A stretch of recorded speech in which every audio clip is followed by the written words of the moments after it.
This is Saturday Morning Mysteries. And we're your hosts, Alexis and Grace. Hello, everyone, and welcome to Saturday Morning Mysteries. I am your host. Plural. Wow. Already off to a great start. Wow. We are your hosts. I'm not here. Bye. I am Alexis. I guess I'm Grace, who I don't know why I'm here. Then either. It's my show. Yeah, is this how you're telling me that this is a solo show now? Yeah, Am I being fired have some live? bad news for you, Grace. Management and I called. want our whole audience to hear it. No, Nice. Sorry, but yes, the two of us, your two hosts, we are back for yet another scratchy throat episode. Woo! And of course, you know, what better thing to do when having like scratchy throats and coughing and stuff than like record hour-long podcasts that you will then publish for the world to hear. Forever. If you're joining us for the first time ever, we don't always sound like this. Promise you, my voice is not always like nails on a chalkboard or like skinning a cat. I think it's usually at least like maybe like not nails on a chalkboard. It's pleasant. Maybe like quite knuckles on a chalkboard. Yeah, something. Not sure. Anyway, so that's why we sound like this, but we're here because we still have funny and interesting mystery stories to tell based on our favorite classic animated shows or just classic animated shows in general. And to that end, I went last week. Today, Grace, you will be blessing our headphones and our screens with a wonderful tale. Yes. So today, we're still on Rescue Rangers, Chippendale Rescue Rangers, of course. And we're going to talk about one of my truly all-time favorite topics that we haven't yet talked about on this podcast. But I'm not going to tell you what it is just yet, nor am I going to tell you the title episode just yet, although it's season 1, episode 27 of Rescue Rangers, which I can't remember if that's like the Disney Plus numbering or like the real numbering. I think it might be the Disney Plus numbering because in Darkwing Duck, it's different on Disney Plus, whatever. When I eventually say the title, you'll know what I'm talking about. You'll be able to find it. So it's important to keep in mind with this episode, as with every episode, that we are not psychologists or experts, but rather we are wild speculators. That's right. There will be wild speculation in today's episode. Yes. Before we get to that, and before we get to the Rescue Rangers episode, I want to start off with 2 quotes that I find very relevant for today. So the first quote is by Lord Acton, who was a British historian, who said, "Absolute power corrupts absolutely." Classic. Mm-hmm. And I want to start with that one because I think it describes some of the main characters today who, like some of their real life counterparts that I will describe at some point, they may have started out with good intentions, but it ended up doing some terrible things as they grew in their power. Ooh. So the next quote I want to give you is like a pop culture phrase saying that's "Don't drink the Kool-Aid." You know the background of this one at all? Are you talking about like with the Colt and all that? Yes. Yeah. And Guyana. Yes, exactly. So seems we have another cult fan in our midst. So unfortunately, so not CIA, not like that. Like the history of it, not like anyway. Or sorry, is it more suspicious that I'm like coming off so hard? Yes. I'm like, no, I'm not. It's cool. Started one, and/or I'm not planning on starting one. What? No, don't worry about it. What? No, don't study those for efficacy and not for like learning about the pains of his. What? Who me? No. So, don't drink the Kool-Aid. For those who don't know what we're referencing, comes from an event often referred to just as Jonestown, which is referring to the place in Guyana that this event happened. In 1978, only a decade before this episode aired, 908 people were more or less murdered, about 600 by suicide and 300 actually straight up murdered, it said, at the behest of their leader in what was called the People's Temple, and their leader was the one Jim Jones. And this phrase, don't drink the Kool-Aid, comes from the fact that most of these individuals died by drinking, actually, fun fact, Flavor-Aid, not Kool-Aid, laced with cyanide. Kool-Aid was probably having a fit. Like, no. Flavor-Aid. Yeah, their PR people probably did not have a good time and still are struggling with that today. Yeah. It's real fucked up. Another podcast series that I am deeply obsessed with, Last Podcast on the Left, does a great series about Jim Jones, People's Temple, and Jonestown. And you'll see why that quote is relevant a little later. Although, you know, there are some similarities about the first quote and Jim Jones of, you know, starting off with good intentions and then getting a little power hungry. As, again, some of our characters did today, I will eventually speculate. And the last thing I want to note before we get into said wild speculation and the episode, which I promise we'll get to it, is something that I did a little research on called the BITE model. So basically, the BITE model, which was put together by, and I quote, research and theory by Robert J. Lifton, Margaret Singer, Edgar Schein, Lewis, Joy West, and others who studied brainwashing in Maoist China, as well as cognitive dissonance theory by Leon Festinger, Stephen Hassan, developed the BITE model to describe the specific methods that cults use to recruit and maintain control over people. Because if you haven't picked it up yet, we're talking about cults today, which I am so fascinated by and obsessed with. I don't know if I'm more fascinated. So I too, as you alluded, by my brief little bit of knowledge about Jim Jones and all that, I too am fascinated, not a fan of, but maybe fascinated by cults and cult history in America. But I think I may slightly be more fascinated by the fact that we're about to tie it into a Disney show. Yes, we are. Awesome. And it's not even, we'll get to it in a minute after I go through the BITE model, but it's not even like a Grace Wild speculation tie-in. This is the script. This is the A plot. This is the plot. Yes. Yeah. So we'll get to it in a moment. But the BITE model is pretty extensive and maybe not even fully comprehensive. It just like serves as a starting point checklist for those who may wonder, is this a cult? Am I in a cult? Basically, if you go through this checklist and you're checking off a bunch of stuff, you're probably in a cult. Take notes, everyone. Take notes. Yeah, just as we go through this, you just see what resonates with you. Yeah. Not in the sense of resonates with you so you can do these things to others. So you can avoid it. So you can avoid it. Get out. So BITE. For the CIA agents listening. Exactly. So BITE stands for the different types of control that cults exert power over.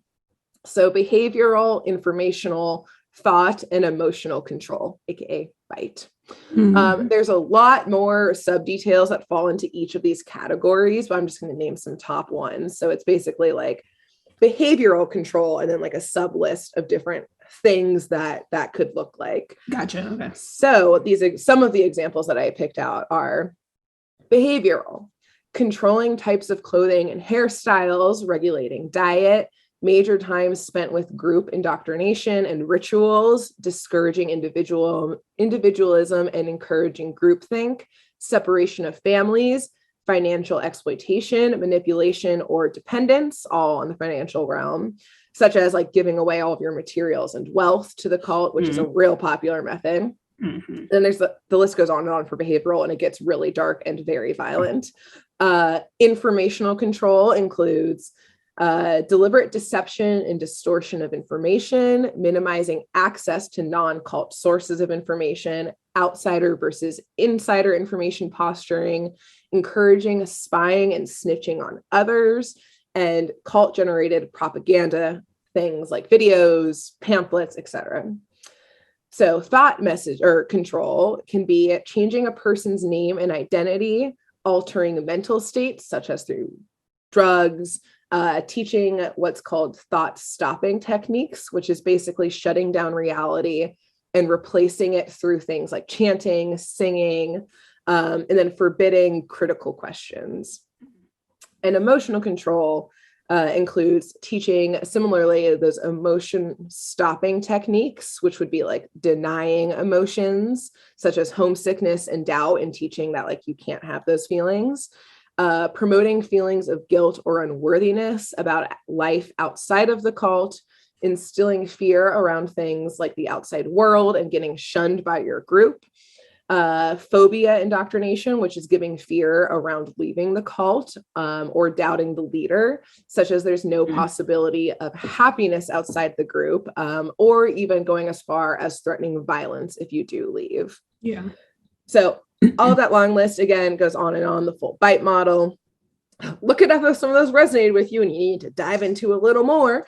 I will say real quick, yes. Sorry, it's interesting when you think of all those things, and I know that's just like the tip of the iceberg. You said there's a lot more, but even just that like smattering, that sampling alone of like signs, how you like people think of this outside of religious context as well, you know, like maybe other organizations, businesses thing, just saying it's interesting to see how like that applies outside of like spiritual religious sort of organizations too. Just saying. Even the fact that the like different research models that this was based off of looked at like a political doctrine to build this model, let's say. So let's keep all of those in mind, again, in your personal life and reflection, but also those specific ones I listed for today's episode as we go through it.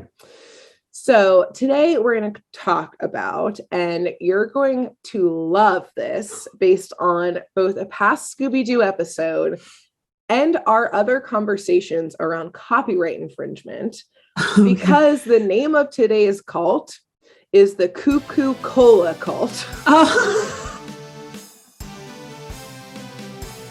Oh shit. And that's what they're called. It's based off of Cuckoo Cola, which what was it in the Scooby-Doo episode? Cookie Cola. Cookie Cola. With a K, or I guess maybe Kooky Cola, but I'm pretty sure they called it Cookie Cola. Yes. And obviously Coca-Cola. Yep, there we go. But copyright infringement, they couldn't call it that. Right. Another company having a fit, like a conniption about, oh my God, what the fuck are they doing? Tying our name to cult activity. Right. Shut it down, shut it down.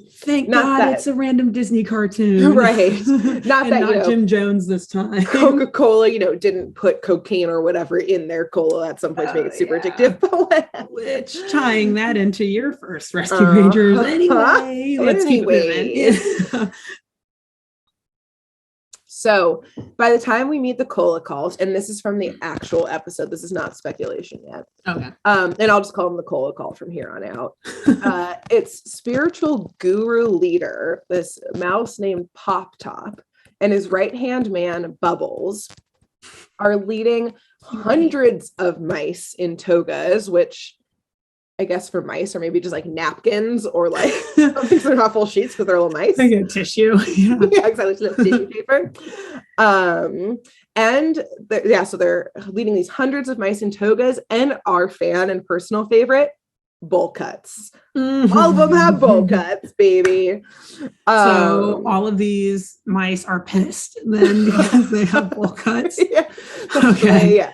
Cool. They're just naturally angry animals. Yeah, they're naturally, something's gone wrong in their life with the bowl cuts. And in their temple, which is actually the warehouse of a Cuckoo Cola plant, they chug cola directly from a dispenser, which seems to basically get them high off their rockers, as they watch this commercial for Cuckoo Cola on repeat, which is this like catchy, upbeat jingle with tons of color and people riding cola bottles around like unicorns in the sky and rainbows. And the chorus of the song repeats, which they chant in unison, like swaying their bodies in this like spiritual, almost like speaking tongues, tripping balls experience. Come along, you belong, feel the fizz. Just over and over and over again. I don't like this. and as they chant these lines, what we learn is the richest mouse in the entire city is there, and he's kind of up on like this great stage, and he's handing over all of his fine jewelry and gold to this bowl cut mouse, which might be a man or a woman. It's unclear. They're all like bowl cut. It's hard to tell. It goes for everyone. And a toga. Who knows? He's giving it all over for what they call the fizzing ceremony. So as Pop Top tells the congregation that this rich mouse is now far richer in spirit for giving himself over to the fizz, they all erupt into these massive cheers as, on one hand, this very rich mouse essentially gets quote unquote fizz, which is essentially like getting slimed like in Nickelodeon of like all of the fizz from like one of the dispensers like washes over him, as the other part of the fizzing ritual is that all of his riches get dumped into this huge bucket that's getting filled with fizz. And I guess because of like the carbonation of this drink, which like, don't know what this is saying about, you know, what our drinks are made out of. But basically when it drains, the riches have disintegrated. So basically like truly giving away, oh my God, all of his riches and like essentially like incinerating them, but through this drink that they're also putting into their bodies, which is questionable. Yeah, that's doing wonders on your intestines, your little rodent intestines. And as this happens, it all sends everybody back into the come along, you belong, feel the fizz refrain, as the frail kind of like orange and red robed, almost like a monk, like a Buddhist monk type of robe, Pop Top, and Bubbles, again, his right-hand man, who's kind of this, I'll describe them a little more in a little bit, but while Pop Top is like, yeah, frail and thin and lanky, Bubbles is kind of like this mixture of like a sumo wrestler and like lucha libre, like huge dude. What? That's it. That's so just like what he's the both. muscle. Yeah, like muscle and like what he's wearing is like those two things. It's very weird. Okay. But those two stand above their congregation, smiling and watching this ritual go down. So obviously already we see signs from the cola cult that fit the bite model, from taking away identities, taking away financial means, to chanting and groupthink. But that's just when the rescue rangers find them, is when this ceremony is happening. But before we get to that and, you know, the consequences of this meeting and what happens in the rest of their episode, we're going to pause the episode for wild speculation about the origin story of the cult. Awesome. So cool. I'll tell you when we get back into the episode. We're going to go over here to this area first.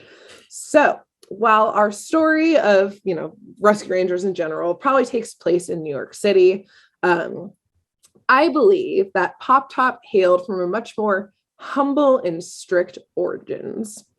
So while now he's draped in these lavish robes in the late 80s when this episode aired, I predict that he began probably somewhere in the Midwest back in the 50s in what was likely an extremely devout household, as most households in the United States in the Midwest in the 50s were.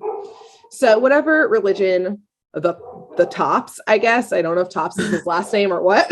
His first name Pop, last name from when he was born. Can you imagine a little infant named Pop? Pop. So confusing. I imagine that became his name because Pop Top like the soda, but I didn't come up with another name, so we're just criminal alias. Yeah, exactly. So whatever religion the Tops subscribed to was likely extremely strict and did not adhere to any reading between the lines of their holy book. One of many siblings, because it was the 50s in the Midwest, and because they're mice, which I assume have a lot of babies because they're mice, Pop Top wanted to not only explore more in life, but wanted to stand out. So instead of the tight button-up clothing and likely daily prayers that he had to have with his family, devout family, he was discovering, especially, you know, starting to get into the 60s as he was likely a teenager, you know, early 60s, you know, maybe through someone traveling through town, things like Chuck Berry and rock and roll, which of course gave way to the mid to late 60s rock and roll, hippie movement, et cetera, et cetera. But before we got into the late 60s, Even the origins of rock and roll was scorned as the devil's music by his family, his temple or church, and the community at large. Likely, he was punished and ostracized greatly for listening to such music. And I surmise that there were probably at least a few other mice his age who wanted to speak up, who wanted to wear tight pants and gyrate and rock out. But their deep fear of punishment and religious guilt kept them quiet. They didn't want to seem different. They didn't want to stand out because they saw the punishment that Pop Top went through for simply exploring and being himself. Yeah. And for being, in a religion that likely praised acceptance, Pop Top saw firsthand that, maybe like real life, that's not always the case for certain practitioners of a religion. And he tried to reach out to those others who maybe seemed like they wanted to join his side, but they just scorned him even louder. So as the mid-60s really began swinging, Pop Top could no longer stand by this repressive community who, despite their best efforts to force him into conforming via spiritual preachings and, again, guilt and shaming, he decided to leave and try his luck in finding acceptance in sunny San Francisco. Of Classic. Course. Yep. Of course. So I surmise that he spent the height of the 60s there trying to find himself. Oh. But sorry. Also, I like using the height. Yes. Anyway. But he still felt like an outsider, despite the hippies preaching free love and loving everyone, which in reality, like any, belief system, good on paper, but humans ruin everything. And thus, people who maybe shouldn't have been that in it. effect on things. That's like our most marketable skill. Yeah. But despite, again, the preaching of acceptance and loving everyone, he had both no family there or no community that could understand his repressive upbringing. Because, even though he wanted to leave this really repressive community, there's a lot of religious and kind of like childhood trauma that he brought with him. That's really hard when you're leaving a religion of any sorts to work through that. And so he found himself being judged even by these so-called open, free, loving hippies when he would bring up the values instilled in him by his religious upbringing, such as loving thy neighbor, including your enemies.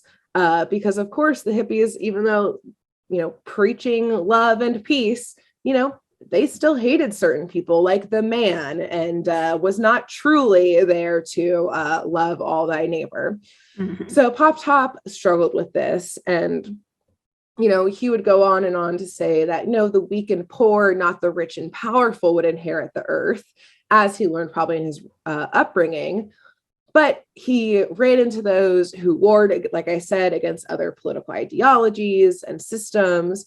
And actually, a lot of those hippies he ran into probably wanted some closeness to rock stars or to be rock stars themselves. Mm-hmm. So again, materialistic, exactly, groupies, et cetera, et cetera. And he thought they didn't need materials. Again, he grew up thinking the poor would inherit the earth, but found that even the hippies who were like, we don't need shit, man, were still about it. And despite his desire to be apart from the strict life that he once had to lead, he found that this other extreme was just as ostracizing to him, even in San Francisco. And as the 60s morphed into the 70s, I have to assume that Pop Top was probably drafted into Mouse Vietnam. Not funny, but like, yeah, very funny. Most likely. And saw some probably really horrific things, likely launching him further into a crisis that begged the question whether there was any good in humanity or not. We will not go into all of the horrors that the Mouse Vietnam saw. Just thinking, like, imagine what a mouse's duties would be being drafted. You like see him like in uniform, like scurrying through these like barracks and stuff, like through the trenches. It's like, wait a minute. The mice don't have like a president who like signs them off into war that we know about. Obviously, they have a detective agency, so some form of law they're trying to uphold. Again, our viewers are listening. Like, Do they not know? Oh my God, they sound so ignorant. They don't know about the mice Vietnam. The Battle of Mouse Vietnam was the worst part. Like many of our brave mouse soldiers post Vietnam. May we salute them. May we salute. Tip our hats. It was just Memorial Day. I went down to DC, saw the statue of the mice. Pop Top, the mice we lost in wars since World War I. You know, you'd be surprised how many were lost in those damn trenches. Pop Top probably also wanted to dodge the draft, but was like, no, man, I can't. I gotta do it. I don't know where I belong, who to believe in. Oh my God. And God would want me to do it. Yeah, exactly. I gotta go. He probably lost a lot of good friends out there that contributed to what I definitely posit is some PTSD. And that included afterwards, like I said, questioning, like, is there any hope and good in humanity? Like, I think that, like a lot of people, mice, who are in Vietnam, he actually saw combat and the horrors of war, especially a war like this one. And so, he wound up back in San Francisco and was lost. He didn't know where to go, where he belonged. Again, if there was any good in the world. So, like any 70s post-war individual, he decided to hitchhike across the country. No money in his pocket and really no more shreds of hope in his heart for humanity. Religious believers had failed him. The anti-religious spiritual believers had failed him. And the systems all around, like the ones that sent him to war, had failed him. But I think while traveling across the country, the kindness of strangers to pick him up and give him a ride, food, even clothing, to share basically with him, began to restore his faith slowly in humanity.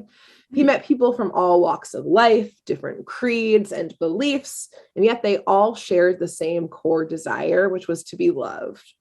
So as he continued his way with no real destination in mind, I think he began to preach this idea that at our core, we are loved, we are worthy, and we do belong in this greater collective humanity. So, at gas stations and hotels and campsites, people opened their hearts to this idea and began to ask for more of his thoughts on this matter and really began to follow him. And when someone asked eventually where they could find him next to hear more about this creed that he was starting to build on our shared views of humanity, he said the first place that came to mind, New York City. And when they asked how would they find him and the others who are following him, because it's fucking New York City and it's huge. He's literally millions of mice there. Exactly. I believe that he, basically was like, I'll be dressed humbly in, these, probably what he had at this point, his nice little toga. Again, not needing materials. The poor will inherit the earth. He doesn't need that much more. So I think this is how his ministry and presumably toga getup began. So he arrived in New York City with a little bit of a sparkle in his eye and spring in his step. Not only had he personally seen the goodness of people now, seen humanity, but people were starting to listen to him and accepting what he said. So finally, he was feeling like he was welcomed and not rejected. But like anyone who tries to make it in New York City, he failed upon first arriving. Keeping to his belief that the poor would inherit the earth, he preached on street corners about loving one another and slept in doorways, but was spit upon by cutthroat New Yorkers who didn't need the hippie movement anymore and didn't care for mentions of godly creations and oneness. Put on a suit, asshole. Get a job. Get a job. Get a haircut. Not that stupid bowl cut.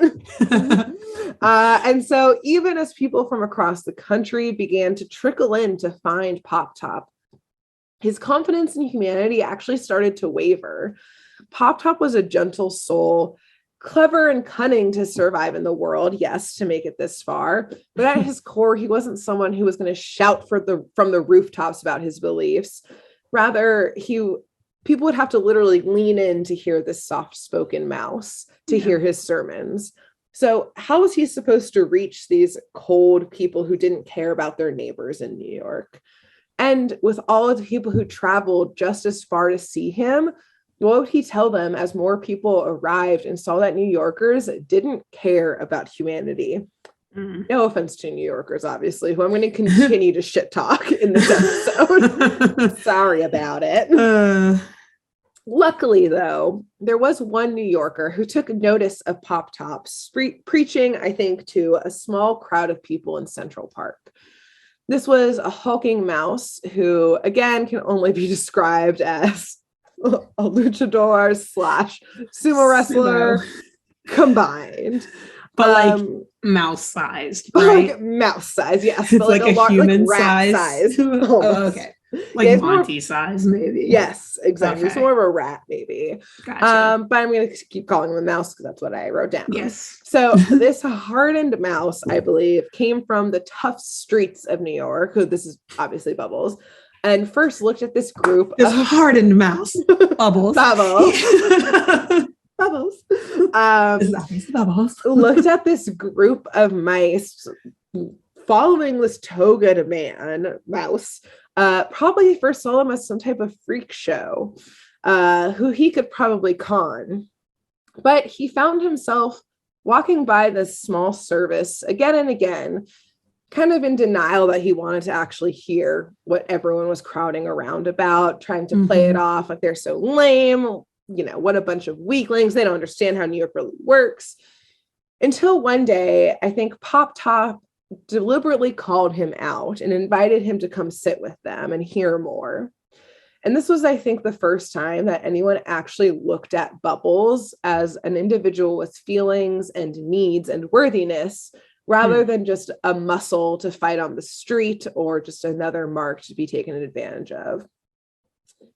And Bubbles was immediately captivated by this idea of kindness of humans and a humble life, especially after, again, he spent, I think, his upbringing on the mean streets of New York, you know, in the 50s, 60s, and 70s, which were especially mean times in the streets of New York City, surviving among the gangs that used to run those streets.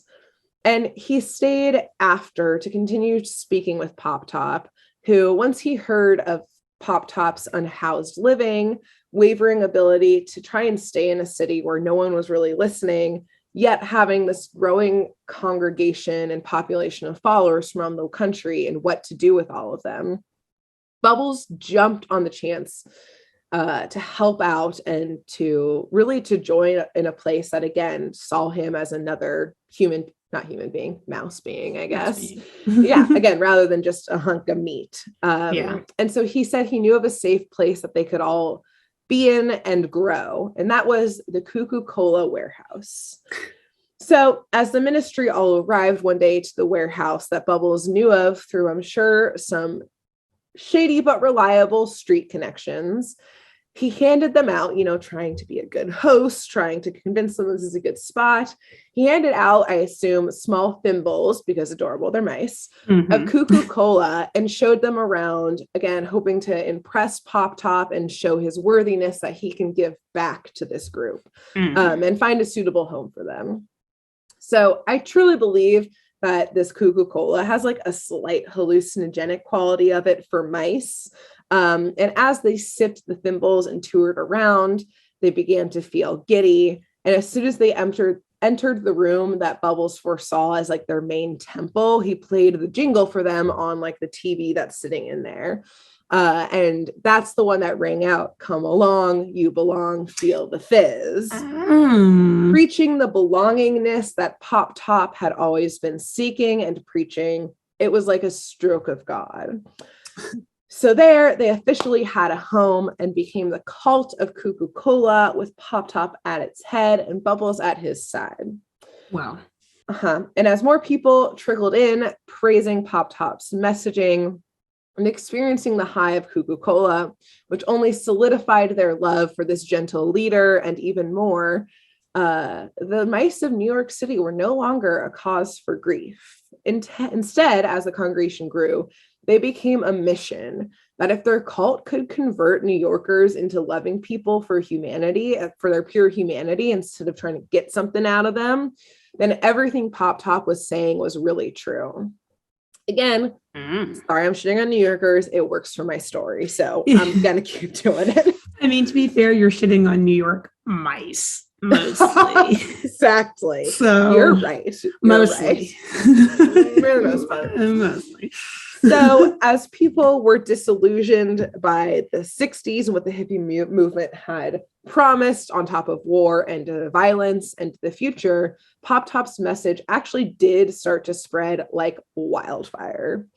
So members of the ministry clad in togas at this point, which I'll get to in a minute as to why they're all in togas, which I will say is eerily similar to people in it's called like, I think it was called the Osho movement or the Rajneeshpuram, which was, we'll get into a little bit later, actually who were in Oregon, who eventually launched bioterror attacks and tried to assassinate a U.S. district attorney. More on them later. But they're all dressed in like different colored togas, which they were all about. Pop Top, the Cuckoo cult, they played music on the street, kind of like Hare Krishnas, which, by the way, I think George Harrison was maybe into Hare Krishna. Call back to our last episode. Singing songs of love. Go back and listen to it if you're wondering how that has anything to do with our last episode. Yes. Anyway. Singing songs of love and inviting people openly into the temple. Baby boomers needed something to believe in again after the disillusionment that the 60s and early 70s were. And here was this almost like agnostic, wizened mouse who had traces of probably what they found familiar if they were from a traditional religious upbringing, or if they were from the hippie movement, as his message kind of went through, had like lines through both. And he welcomed them with open arms. And Pop Top, who I believe this was really his special quality and charm, actually noticed someone. He seemed to immediately hone in on those who felt outcast or downtrodden or lost and say to them, I see you, and really see them. And as more and more people joined, they longed for more to believe in, for someone to please tell them what to do now. How can they all belong? They probably were asking. And I want to note that people who join cults aren't stupid. They're not mentally ill or anything all the time. Rather, they're people looking for answers and belonging. And that's what these mice who followed Pop Top wanted to do. But there are some qualities that a long-lasting cult leader needs. Charisma and charm, especially, which Pop Top certainly has. An organization, which Pop Top certainly did not have. He just wanted to feel loved and have others feel welcomed. He didn't know how to respond, I think, to their growing demands of, okay, we're here. Now what? But luckily, he did have a good replacement skill if you're not good at organization, which is the ability to delegate. Yep. So while Pop Top remained the joyful, peaceful face and preacher, he delegated the organization to Bubbles, who had both proven from the get-go that he's able to organize and see what the cult needs in finding this warehouse, but also from his time on the streets that he knew how inherently to survive and how to adapt, which really needs organization and process at its core. He had the street smarts and the cult organizational smarts. Exactly. So with this, I think that this kind of dynamic, I think, helped further their cult. So while Pop Top told his adoring, growing crowds who felt lost that they belonged and that they were all one, Bubbles suggested that they look like one to really drive that message home, which I think is how they got the togas and bowl cuts. I don't know why he liked the bowl cut, but it was theirs. Maybe cheap. It's like, if I have to be miserable with one, then we all do. It isn't easy. They could all do it to each other. As Pop Top promised the meek that they'll inherit the earth and that the connection with each other was with our spirits and not materials, and that's what would bring joy, Bubbles suggested that all the members relinquish their worldly goods upon joining through this fizzing process. Pop Top was saying that everyone here belongs and wanted to create a sense of belonging on a spiritual level. Bubbles suggested that maybe they should use that Coca-Cola Cuckoo Cola, sorry. Oh my God. Cuckoo. Tripping balls experience in ceremonies and rituals where they could all drink the cola, listen to the theme song as a way to bond and kind of get to the same frequency. And as Pop Top swore that this is a place that they all belonged and they could let their burdens of the outside world go and just be themselves, I think Bubbles started to suggest that they should actively reject the outside world. And now I don't know if mice read human newspapers, because sometime during the growth of this cult, Jonestown happened and everyone just kept tricking on in this cult. In fact, more mice seem to join it. Maybe they do read it, and just like, when things are in the news, though, it just, you want to fuck around and find out. Like, or they were like, but that's not us. Yeah, exactly. It's like, classic. Different. Though. It was like the classic media, like accidentally, promoting something under the guise of like, no, this is bad. Don't do this. Don't and then do more it. people do it. Yeah, more people got the idea. AKA mice. Yeah, exactly. Or maybe it was the classic, they read it and they were like, no, that's not us. Just like, dear listener, if while I was describing the bite model and you were like, well, that's not my group. The first step is admitting you might be in a little bit of a pickle. Yes, admitting you have a problem. Yes. So under all of this preaching and growing of this cult, a storm was a brewing. Luckily, this storm would come crashing down, literally, as the rescue rangers, no longer in speculation mode, by the way. Now we're into the episode. Cool. We're here now. Literally, as the rescue rangers trying out one of Gadget's latest inventions, which this time was a vehicle of like a roller skate with a hairdryer on the back, some flying car thing that it was flying though? It would, like, I guess, would get air. She was working it. Okay. It was being workshopped, but actively as they were all the crash workshop while they were all in it. Yes, okay. Live workshopping. Cool. And unfortunately, this invention literally broke halfway through the first joyride onto it and crashed into the cola warehouse. Have they crash landed in like every single episode we've done? Yes. Last episode it crash landed. This episode it crash landed. Okay. Mm-hmm. Cool. And again, I do want to know, I don't know how it was powered, like the hairdryer was powering it, but where was it plugged in? I don't know. I mean, when you said that it was flying, that's when I just stopped questioning it. Okay, good. At first I was like, oh yeah, I guess the hairdryer is powering it. And then I was like, oh, but no, maybe throw that out. Maybe it's when it was on the fritz, it was flying and just like jumping off things. Either way, it broke. They crashed. Unsurprisingly, it sounds like, by the way you're describing it. Very unsurprisingly. Like, no, Gadget, what the hell were you thinking? This was a bad idea from the get-go. And she knows it. They all knew it. But they fucked around and found out anyway. Yeah, so, they did. Yeah. So as they crashed into the warehouse, these outsiders are actually met with mice who are like straight up, fully like toga ninjas, like ninja style, like a little headband on, and they like jump and roll out behind crates and barrels. And Bubbles emerges, immediately questioning them and why they've come.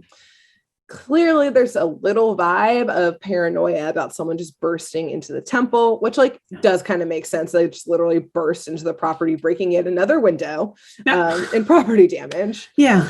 But Pop Top soon emerges and calls the ninjas off, who all melt back into the shadows. And he calms Bubbles down. And he notes the crowd is starting to gather into the nearby temple. And while Bubbles is saying these people were snooping around, Gadget's like, no, we weren't. We were just lost. And Pop Top turns to her, nods knowingly without missing a beat. He says, yes, we were all lost once before we found the Cola Cult. And then he leads the rescue rangers into the main hall where the ceremony with the rich mouse I described at the beginning is fully taking place. Again, the fizzing, as they call it. And as they're watching this all go down, another mouse in the cult, this one named Myron, who's kind of handed off. So Myron? Yeah, Myron. It's such a normal name compared to Pop Top and Bubble. And then Myron. Myron. Oh, okay. Yeah.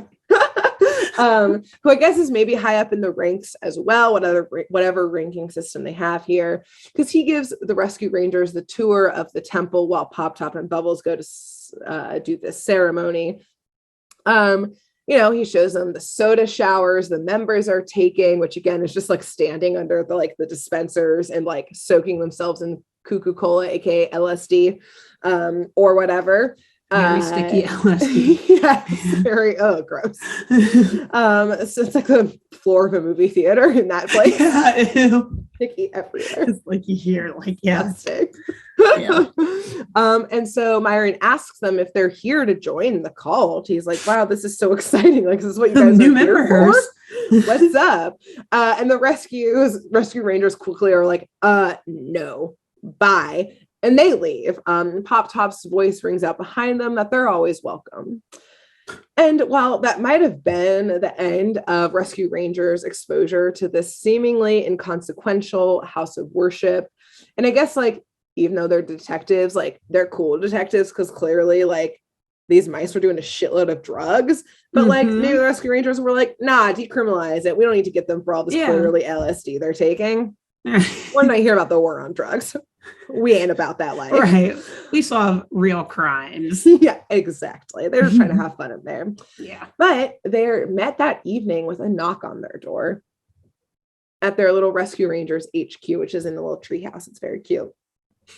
And opening it, they find Myron, the bowl cut mouse from earlier, who's nervously standing on their doorstep, saying he has something he really needs to tell them. He got there very quickly, by the way. Oh, yeah, he did not wait a second. Which granted, if everyone else is tripping balls, is probably pretty easy to just actually true. He could just walk right out. Yeah.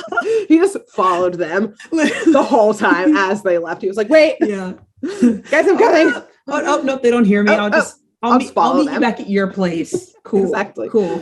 Yelling it still while everyone's tripping right there. Yeah, listening to the music swing and all that shit. So on the doorstep, though, again, his eyes are shifty. He's kind of fidgeting around. He's kind of constantly looking over his shoulder.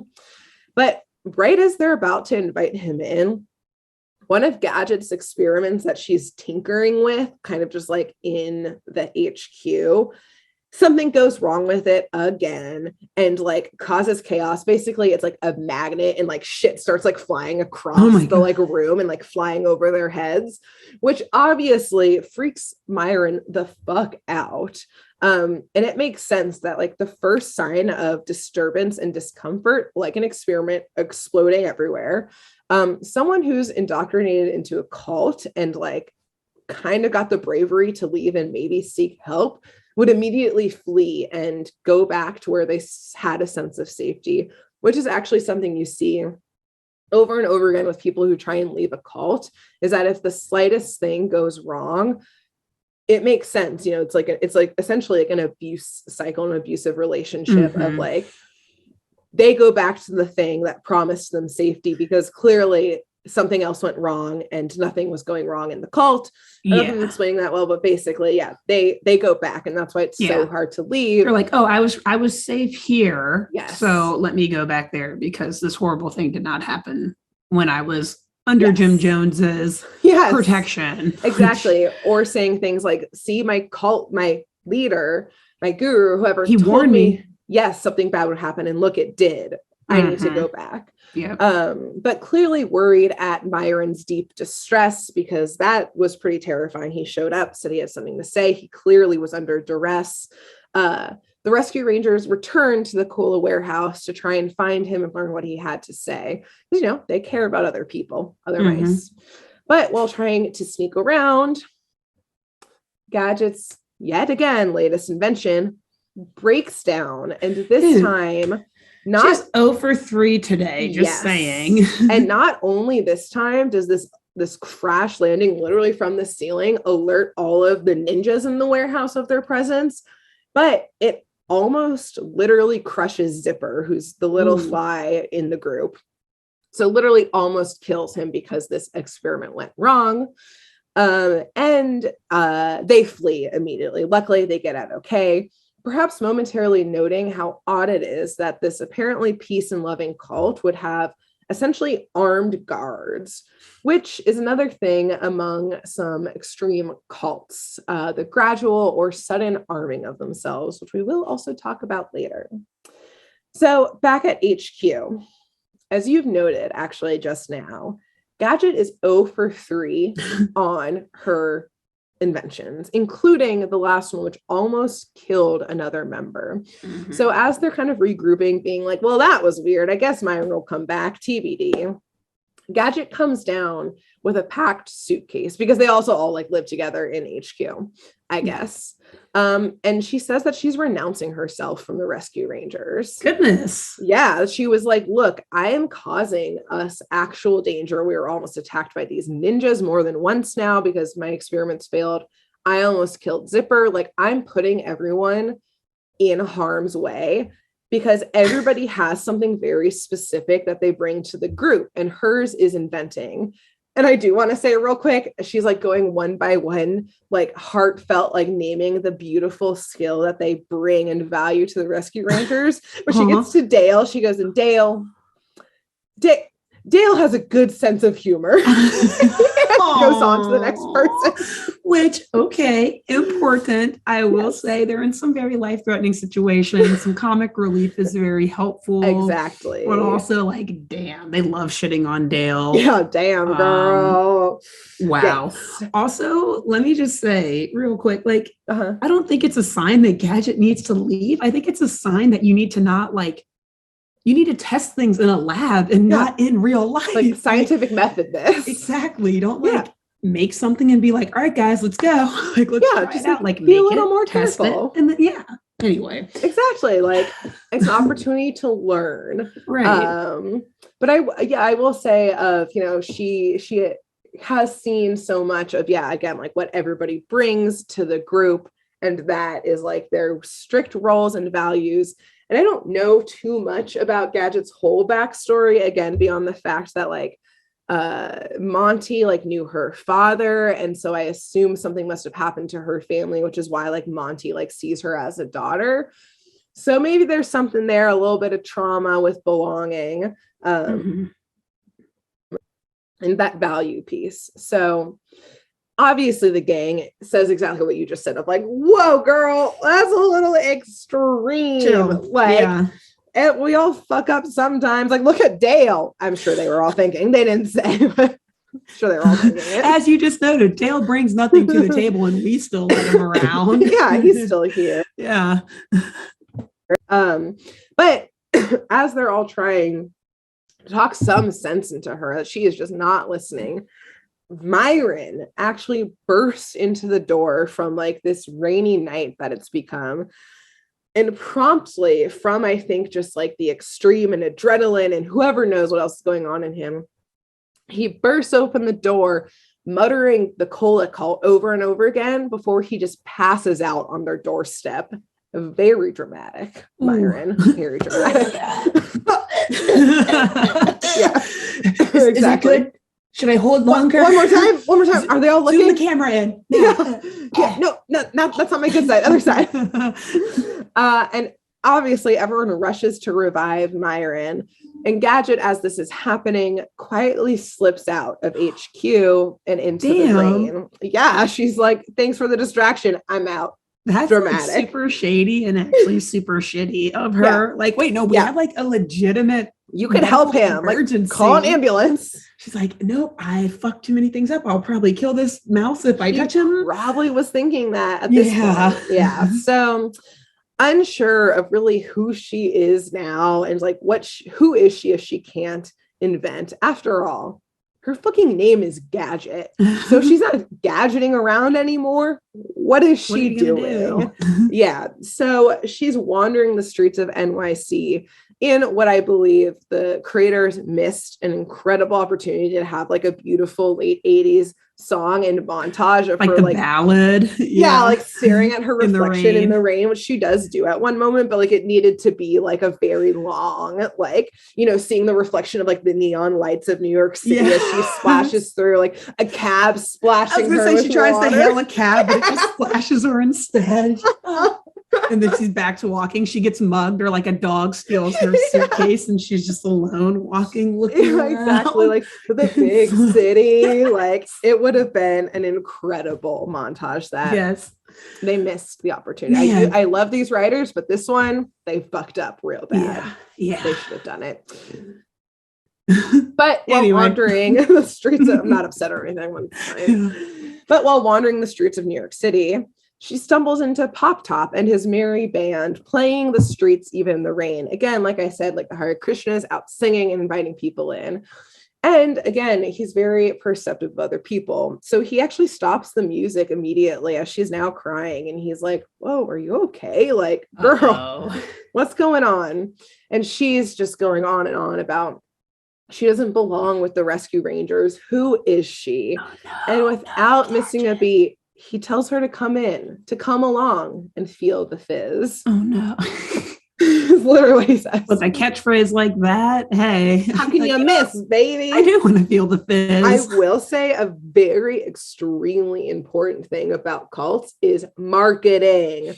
Like Jonestown, simple, to the point. Mm-hmm. We'll talk about some other cults as we go through here. And like the key aspect beyond so many other things, marketing, like Scientology, marketing, incredible. Anyways, so alone and lost in a huge city with nowhere else to go in a downpour, she agrees to go off to the warehouse and at least dry off. And here, dear listeners, is where we come across one of the quotes I started with at the beginning. Don't drink the Kool-Aid. Because in the depths of her identity crisis, suddenly met with a warm and welcoming mouse and other mice saying she belongs, Gadget says, okay, I'll get fizzed, aka the soda shower, and giving up her otherworldly possessions and burdens of her past life, which for Gadget is her toolbox of tools. Which, as a side note, made me think, like, does she not have any money? How do the Rescue Rangers get paid? Do they have money? Come to think about it, I'm not sure. Yeah, no, and I think maybe we'll talk about this in future episodes, but like we've kind of already like happened upon this topic, but they just come upon things to investigate. Like people aren't they're not really ever hired. It's like a Scooby-Doo, like we're here now, we'll solve this. Yeah. But like at least in Scooby-Doo, we see them, I guess, sometimes get paid back with like elaborate meals or like, oh no, stay in our resort since you helped us like solve the mystery. But in this case, it's like, no, here's this manuscript from this dead author. Here's some chocolate. Here's like unclear. Yeah, they don't get paid. Gadget has zero money. Exactly. That's why all of her experiments don't work. Which is why her experiments don't work, which is why her only thing to get fizz was her toolbox, which also I started to think actually is another reason why she said yes to coming back to the warehouse, because that she didn't have any money to find a place to stay. Like Rescue Rangers is also a cult in and among itself. Oof. Yikes. Oof. I will say at the very beginning when Myron was like, are you here to join the cult? Chip or Dale were like, no, we have the Rescue Rangers.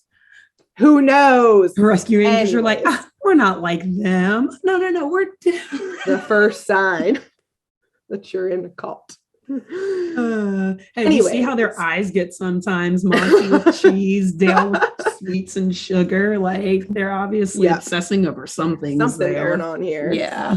So but luckily, due to what I think is maybe our real hero of the story, Myron, who back at HQ was able to be revived. Good. Thanks to Gadget. Truly no thanks to Gadget. At the same time, he's able to sneak the Rescue Rangers into the temple because he got them matching togas. No bowl cuts though, so they're probably gonna cut. Yeah, truly. But imagine Zipper with a bowl cut. Sorry. He has like 3 little hairs. Was Zipper also wearing a toga? I think so. In my mind, he is now. Yes, which is like just a thread. It's like not even a tissue. But I think because the lack of bowl cuts, they immediately are met by the ninjas and Bubbles, who we see him basically tie them all up and like stick them into empty cola bottles. And of a special note is that while this is happening, the music is going on, so it's extremely loud. So the crowd that's gathering for Gadget's fizzing doesn't hear the struggle of these other rescue rangers and Myron fighting the ninjas and getting stuck into these bottles. And as Gadget's tools are being lowered into the same bucket that all like for the fizzing ceremony where things get destroyed, behind them, the bottles of I guess rescue rangers and Myron are also being lowered into the fizz bucket, ostensibly not just to be disintegrated, but perhaps even drowned beforehand because they can't get out of these bottles. Like it's like too thin at the neck to somehow get out. So it's going to get flooded, disintegrated. They were stuffed in there somehow. Okay. I don't know how they got in there in the first place. Wait, especially Monty. Zipper? Okay, well, yeah. It's all anyway. No shaming against Monty. Yeah. But I do want to say that, again, as they're all slowly being lowered in and are fully actively lowered in beneath, like, you know, the water line of the fizz, you start seeing the bottles fill up with fizz. We cut back to Gadget, who's getting her fizz process done. Again, everyone's singing and swaying. I'm sure they're getting the shears ready to give her the bowl cut. Gadget's just not into it. She's getting slimed with the cola and even seems to have no impact on her. Maybe she's got a high tolerance for drugs or something like that. But she's just kind of standing there, downtrodden, rock bottom, just not into it. But instead, while, you know, Myra and the other rescue rangers are, again, trying to find their ways out of these bottles before it disintegrates all around them, instead of their deaths by drowning or carbonation, I guess, a trap door opens at the bottom of this bucket and it drains the bucket, all of the contents, rescue rangers included, out the bottom. Oh. And instead of their doom, the bottles kind of crash down onto a floor and they're able to escape. And they're suddenly surrounded by a vault of gold and riches. A vault, they realize, that was all of the quote unquote otherworldly burdens of the members of the Cola cult. Mm-hmm. You know, I was wondering about that. I was like, wait, is he truly just disintegrating this stuff? Like, this guy is not really in it for the money. He doesn't care. He's like a straight up actual cult leader. Wow.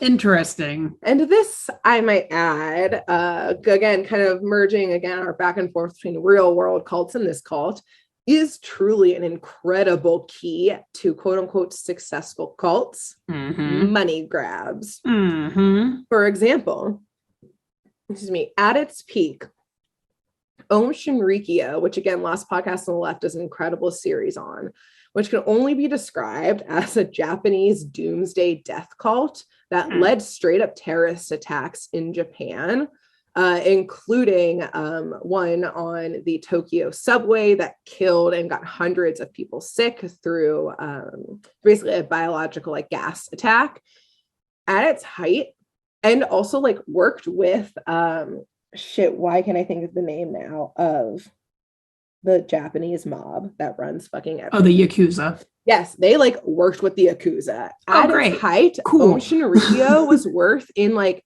1990 money, I think, at least $1 billion. Yeah. And as I mentioned, CIA, don't listen to this next statement, but damn, what a business venture. They straight up like, y'all go listen to this series from last podcast. I'm sure there's other episodes on it, but like they fully like were working with the Russians to try and get technology for like bombs. They were they were creating their own guns and weapons, working with the Yakuza, like fucking buck wild.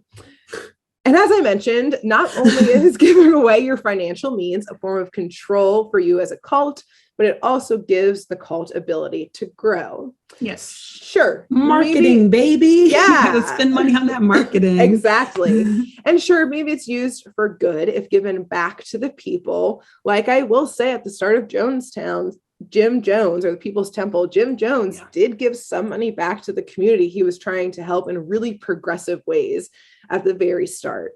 I don't last long. Or perhaps it's used for other indulgences by the leader, or perhaps for high-powered lawyers or real estate, which is a great investment for insurance, or for vices or insurance or bribery. Mm-hmm. But as we can see here in the Cola cult, and honestly by Myron's pure shock, because he knew something sketchy was going on, but he did not know that it was to this extent. Like, he knew something ulterior was going on within the Cola cult, and that's why he went to the Rescue Rangers to ask, like, to help get him out. Investigate it to figure out. Yes, something nefarious was happening. But clearly, this hoarding of wealth was unknown to Myron. And, obviously, Bubbles saw or heard the commotion of their crash, that they basically didn't drown. They crashed through before being drowned. So he sends the ninjas down to the vault to prevent them from leaving.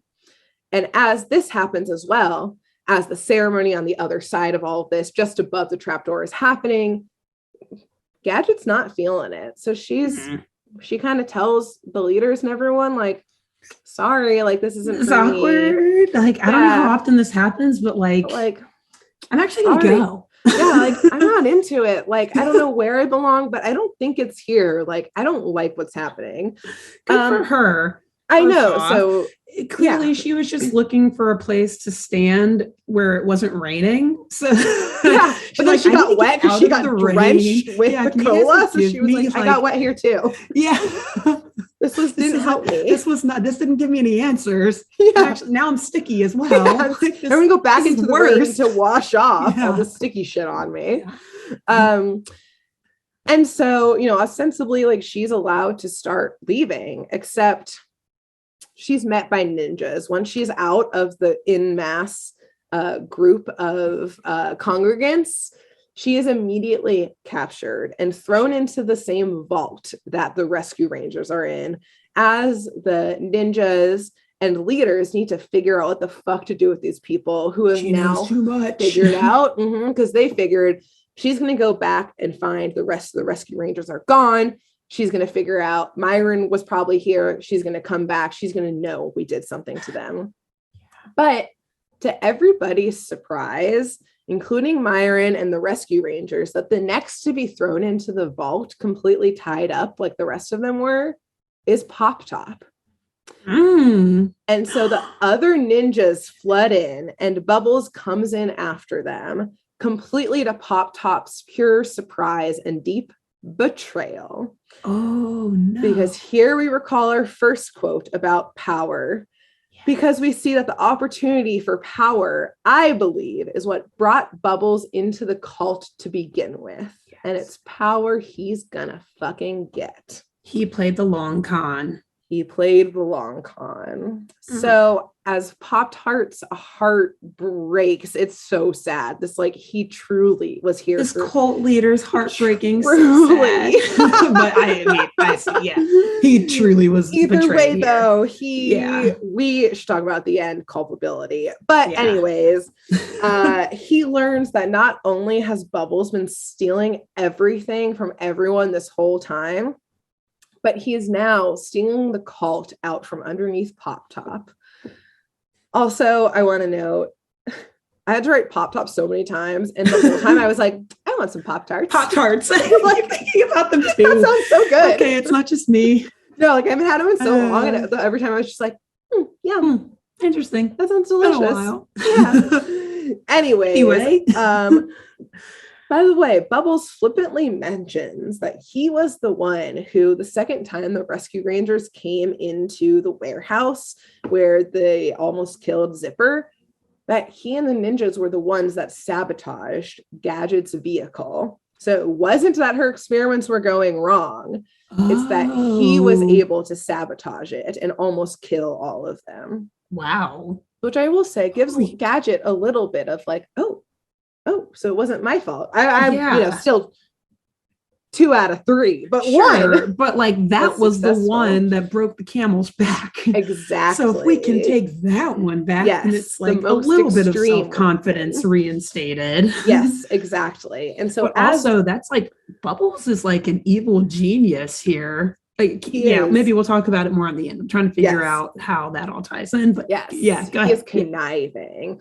I think I was told right now, I think it ties in because he was like, they're here snooping around. Because remember at the beginning, he didn't want people snooping. I think he was straight up trying to kill them, which we can talk about violence and cults at the end. We'll go into it as well as culpability. So as Bubbles leaves to go claim his cult, a la Scar from Lion King style, a fight between the ninjas and rescue rangers breaks out. And in the chaos, Gadget, who we now know is very sneaky, managed to escape. As I will say, Rescue Rangers Myron and Pop Top get fucking taken down by the ninjas. Yeah, these ninjas are skilled and like highly trained operatives. And so this is interesting because while Pop Top was convinced, I think, by Bubbles that the ninja guards were necessary, they clearly are loyal to Bubbles from the get-go, not Pop Top. Like these guards, they're not there for Pop Top. They are Bubbles' henchmen. This is a full-on coup.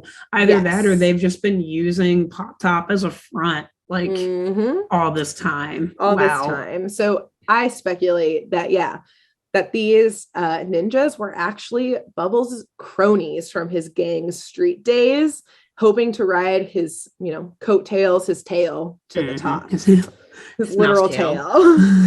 So in the temple, Bubbles calls the cult members together to continue their, the fizzing that was just going on. And he says that there's a special fizzing ceremony that they're going to have of these cola bottles, these special cola bottles, which are filled with the Rescue Rangers, Myron, and Pop Top. And not wanting to miss a chance for a good fizzing, they can't see, obviously, all of their friends in these bottles. They all assemble. But again, like I said, they're in the bottles. He's going to do the same process before, the same fizzing.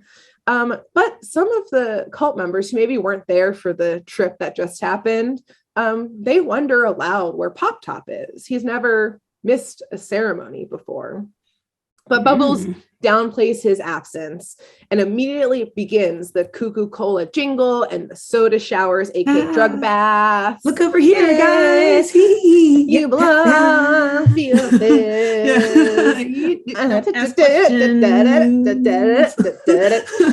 Including he's trying to get everyone into their chanting and swaying trances, which is starting to work. Some of them are like, okay, maybe like we're having 2 ceremonies in a row. Yeah, maybe he's finishing initiating the other new member, whatever happened to her. Okay, that one new chick. Maybe she's getting her haircut done. Yeah. Okay, let's go along with it. So they start swaying and getting into it, but crashing into the scene, this time on purpose, is Gadget with the invention that had been left behind in the warehouse that was broken, that she was able to go and fix because she figured out that it was sabotage. Because she's a genius engineer. She's genius and good at inventing. And part of inventing is failing. That's how you invent things. And so she realized it and she's going for it. It's like the point of a hypothesis. Exactly. The scientific method. It's science rules. The beauty of it. Yes. And so she's able, basically, she like improved it even and essentially made like an armored vehicle and like rampages through the crowd. Yeah. Who else like, we're getting the fuck out of here. Yeah. And she goes straight towards the fizz bucket. And again, luckily all of the cultists jump out of the way. But they are all snapped out of their trance, obviously. Like even a good trip, you can sober up from shit, clearly. When an emergency strikes, like, whoa, okay. Exactly. Automatically sobered up. Yeah. And this emergency is doubled down as ninjas start jumping out and attacking her. This person who they thought was just joining her cult is suddenly being attacked by these ninjas. And at the precipice of kind of like the temple altar, Bubbles is even more desperately trying to both order the ninjas to finish her and the rest of the Rescue Rangers while trying to get the song going again. So being like, yeah, finish her. It's all good. You belong. You Kill her. But Bubbles does not have the charm or charisma or love that Pop Top had. Yeah. And no one joins in. And they start to question, what the fuck is going on? Why are we attacking this lady who was just getting fizzed? Why is she storming with an armored vehicle? Do we need to be worried about her or the ninjas? And where is Pop Top? This is like starting to get a little strange. This is getting weird. Am I right, fellas? Yeah. Syllable cuts. Yeah. It's not just me. Right. Cool. They're like so afraid of it though, because you have to have group think. Exactly. Right? Like so they no all one double wants to check. speak up. Yeah, They're like, all... right? Like the group thinks this is strange. Right? Yeah, but no one's speaking up. They're always like, that was weird. And at vehicles, no, it's normal. What is this? It might be. We've had these ninjas around. Is this cool? Is this not cool? And Bubbles fucking snaps. He does not have the control of the members, and him like violently snapping as someone who was barely, partial leader, second in hand, sends shockwaves through the crowds. And at this point, he starts to go fight Gadget in the armored vehicle herself. Oof. Or himself. And luckily, her new invention is fucking badass. It's able to essentially knock the bottles that were being lowered down into the bucket completely off of the like lowering device. It's knocked free again. It like crashes. They're all able to escape. And she's able to, again, with this huge vehicle, knock over the bucket of fizz and reveal the trap door. And there, obviously, they see people was, tumbling, or Pop Top was tumbling out of the bottle that was crashing, and that they were basically being defrauded the whole time. But clearly, it wasn't Pop Top doing the defrauding, as he was also a prisoner. It was Bubbles. We do learn, though, that Pop Top, in true, actual good leader form, shuts down the cult after this. I like to think that he returned to his small Midwestern town and brought the power of acceptance to this town. Maybe it was like the movie Footloose. They're all allowed to listen and dance to music now. Gyrate, as you said earlier. And all of the kids he grew up with can finally be themselves. Gadget ties a nice little bow on top at the end, as if she wasn't totally in the process of about to join a cult, by saying, you don't need a cult to get together. Just know where you belong with friends, and that's what matters. She was playing it off, clearly. Yeah, girl, we all saw that. We saw you getting fizz. We all saw. Yeah. But I will finish up here at the end with two more pieces of wild speculation. Ooh, yay. I think that had the Rescue Rangers not happened upon this cult and sped up Bubbles' plan to take it over, because clearly Bubbles was like, all right, fuck, we got to do this now. They now know or never. The jig is up. I think that the Bubbles would have convinced Pop Top to work some type of martyrdom complex into the cult. So I think that as more people were asking, okay, what now? Bubbles could have gotten it into Pop Top's head that he was the representative and face of their common and ultimate humanity. Because after all, everyone was listening to him and following his teaching, so he must be special. Pop Top must be the most special of them. And as the most special, I think Bubbles would have slowly convinced, because again, he was there for the long game, he would have convinced Pop Top that you are the ultimate conduit to like this higher level and higher vibration where we are at our most core of humanity. No materials, no bodies, just souls type of thing. And this is again some deep speculation here, because I think another thing that Bubbles would have worked in, I think he would have crafted some type of enemy, because another thing successful cults need is an enemy or force to fight against and bring them all closer together. Yeah. So this would have given him the reason to be, opening up about building a ninja army. And I think that Bubbles would have assassinated Pop Top, blaming it on this faceless enemy and giving Pop Top this true martyrdom. But I don't think he would have done this before he got Pop Top to establish Bubbles as like an heir to the cult. With Bubbles at the helm, I think the cult would without a doubt have been perverted and twisted away from Pop Top's original message of belonging into who knows what. And this can happen in cults. And I'll talk about two here, where there are kind of two leaders, like a main face and a co-leader, who to some variety, especially if the main leader dies, the second one takes over and twists the cult into ways that they want, usually more nefarious ways, in order to guarantee the survival of the cult and their power. For example, Heaven's Gate was originally led by two people preaching various things about the afterlife and space and other shit. But when one died, the other, who was kind of a co-leader, they were kind of equal, took a hard turn to extremism and doomsday and the need to, quote unquote, abandon their vehicles to reach the next level, aka kill themselves. And this indeed ended in a 39-person suicide in 1997, which may not have happened if that other co-leader hadn't died, and she did die of natural causes.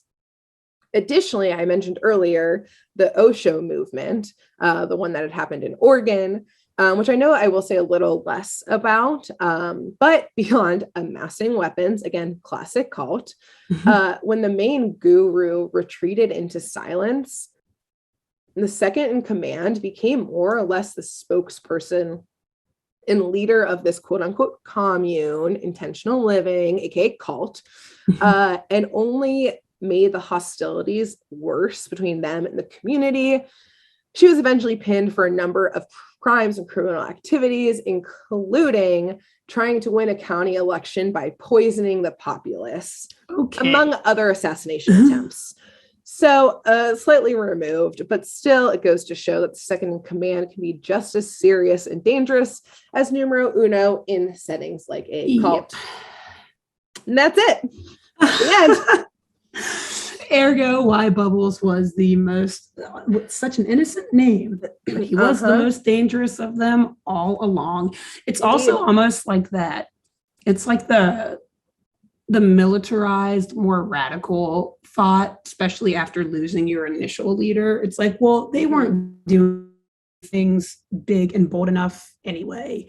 Like we were under attack under their leadership. Under my leadership, we'll be the attackers. Like people will fear us. It's like they have this like a chip on their shoulder from the prior leader, and like maybe they hear some of the like anger from some members over like, they could be getting our message out more. I know, I hear you, but they want to do this and we got to follow them. Yeah. And when that person kicks the bucket, bring in the big guns. Yeah. And that's why it's a crazy thing where you see cults live past their main leader, and usually it's the next leader that's way more extreme and violent. Yes. Wow. Great job. Great Thank story. You. Great way to tie classic Disney afternoon adventures into the horror of cults in America, in the world. Really, in the world. The name of the episode, like straight up, was like the case of the Cuckoo Cola cult. They call themselves a cult the whole episode. Yeah, so they were not even trying to hide that at all. They were no, children, watch this and please pay attention. Yeah, they were like, remember Jonestown that just happened? Just fucking happened. This shit, kids. This way you'll never be one of those victims. Hopefully. Wow. Amazing. Can I also just say one of my biggest takeaways from this episode is that the New York Department of Health really needs to get on that factory, because there is a major soda factory or like Coca-Cola factory that is just overrun by mice, has mice being trapped in the bottles. Like, you know what? It's New York City in the 80s. So and on the culpability note, you know what, viewers, let us know, like, is Pop Top culpable for any of this? My own 2 cents. There's definitely joint liability there, but viewers, tell us what you think. And how much liability and culpability weighs on each one of them. Yes, exactly. So until then, until I guess next week for more Rescue Rangers episodes, who should they tell? Who should they tell about the episode or the show? Ooh, who should you tell? Gosh, I mean, we talked a lot about cults. So your cult leader? Your favorite cult leader, your local cult leader. Every community has one, I'm sure. Now, let's see. This week, go to. Oh boy. Uh-oh. Speaking of cults, go to your local church, go to the church nearest to So you. tell your local cult leader, And just, tell some people going in, if you're part of a church, tell your church members, your other, not, I guess it's not the clergy, your congregation. And if you're not part of a church, tell someone you know who is maybe a little too involved in their local church to, hey, maybe if you're not doing anything this Sunday evening, maybe take a break and listen to Saturday Morning Mysteries. Yeah. Tell them to listen to this particular episode, because then you will either lose a friend or we'll have people starting to attack us for our views and opinions, but fuck it, bring it on. And if it brings them out of whatever cult they need, come on, baby. Well, and then they'll actually say, well, no, Saturday Morning Mysteries is the cult. But no, we're not like them. No, we're different. We're not like them. But if we start a Patreon at any point, I think you should give us all of your financial you should give all of your money to us, because we're going to put it back in the world to do really great things. Yeah. Well, and if you're lost and looking for something in life, we promise we have an answer for you. Yeah. But do you feel like you're not going to hear it until next week? Yeah. And cartoons. You have to come back to listen. You have to come back. And then also give us the last 4 digits of your social security number. Yeah, email them SaturdayMorningMysteries@gmail.com. It'll be safe with us, okay? It's chill. It's chill. Yeah. I think in addition to your local church and or place of worship, I think you should tell a friend who you think might be a little too obsessed with something that's not traditional religion. So it's easier for them to be like, nah, man, it's not a cult. But just they're spending a little too much time. Are they slowly not ghosting you a little bit, distancing themselves from friends and family? Here's some telltale signs. Using some words that don't really make sense out of context, but to them makes total sense, because that's also another classic cult sign, is they create their own language because it creates this sense of inclusivity and belonging. Yeah, maybe have them listen to this episode. Help them out. Check it out. Yeah. Maybe they'll scoff. Maybe it'll open their eyes a bit. Exactly. Hopefully we save some lives. Yes, that is what we're here to do. And we can save yours. You just have to comment, subscribe, review. Watch every single episode. Give us your social security number, and then give us all of your worldly possessions. Yes. It's not that big of an ask. You will have a better life. Yeah. And we'll have more Saturday Morning Mysteries. Bye. That's it. Bye. Thanks for tuning in to Saturday Morning Mysteries. If you enjoyed this episode, please share, rate, review, leave us a like, and drop a comment. We post episodes every Saturday and bonus tune tangents whenever we feel like it. So please subscribe so you don't miss the shenanigans. And if you want to follow us on YouTube, click the bell under the YouTube subscribe button to receive notifications when new videos are posted. And if you want to subscribe to the podcast, we have no idea what you're listening to us on, so just hit the big subscribe button on whatever app you're using. We believe in you. Give us a follow on Twitter and Instagram at SatMornMist, all the abreves, and let us know if you have any episode or show requests by emailing SaturdayMorningMysteries@gmail.com. Thanks to Jenna Kendall for the logo design, and to Ava Sakiki for the music used during this week's episode. See y'all groovy kids next week on Saturday Morning Mysteries.